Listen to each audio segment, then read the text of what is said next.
आषाढी एकादशी दिवशी पंढरपुरामध्ये विठुरायाच्या शासकीय महापूजेचा मान यंदा 11 पुजाऱ्यांना मिळालाय। महाराष्ट्रामधील कोट्यवधी जनतेचे प्रतिनिधी म्हणून मुख्यमंत्र्यांच्या हस्ते ही पूजा होते।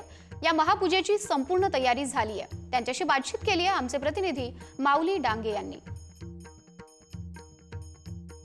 6 जुलै रोजी आषाढी यात्रेचा सोहळा संपन्न होता आणि महाराष्ट्राचे मुख्यमंत्री देवेंद्र फडणवीस यांच्या हस्ते शासकीय महापूजा संपन्न होते आणि त्याची आता तयारी जवळपास पूर्ण झाली आपल्याला पाहायला मिळतं। माझ्याबरोबर मंदिर समितीचे कार्यकारी अधिकारी राजेंद्र शेळके साहेब काय सांगाल की एकादशीची शासकीय महापूजा कशा पद्धतीने असणार आणि किती पुजाऱ्याची नियुक्ती करणार? येत्या रविवारी आषाढी मुख्य एकादशी आहे आणि या एकादशीसाठी लाखो भाविक आता पंढरपुरात दाखल झालेले आहेत। एकादशीच्या दिवशी राज्याचे सन्माननीय मुख्यमंत्री महोदय त्याचप्रमाणे मानाचा वारकरी यांच्या हस्ते सपत्नीक ही पांडुरंगाची महापूजा होत असते। तर या महापूजेसाठी जे विधिवत नियम आहेत, जे मंदिरे समितीचा जो ॲक्ट आहे विठ्ठल रुक्मिणी मंदिरे समिती, त्याच्यात जे विधिवत दिलेलं आहे त्याच्यानुसार त्याची महापूजा होते।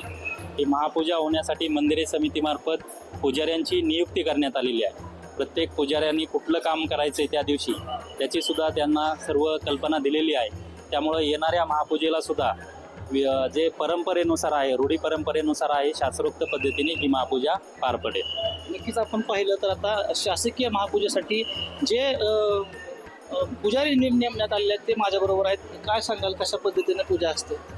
देवाची महायोगपीठे तटे भीमरथ्यां वरं पुंडरीकाय दातुं मुनींद्रैः समागत्य तिष्ठन्तमानन्दकन्दं परब्रह्मलिंगं भजे पांडुरंगम।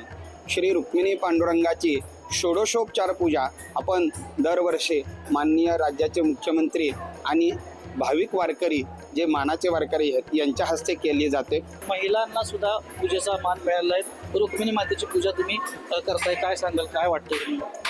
रुक्मिणी मातेची पूजा श्री सुक्ताने केली जाते आणि मुख्यमंत्री महोदयांसोबत ही पूजा करताना महिला पुजाऱ्यांना किंवा महिलांना मान दिला, त्यामुळं समितीचे आणि सर्व भाविकांनाही मी धन्यवाद देते। माऊली डांगे, पुढारी न्यूज, पंढरपूर।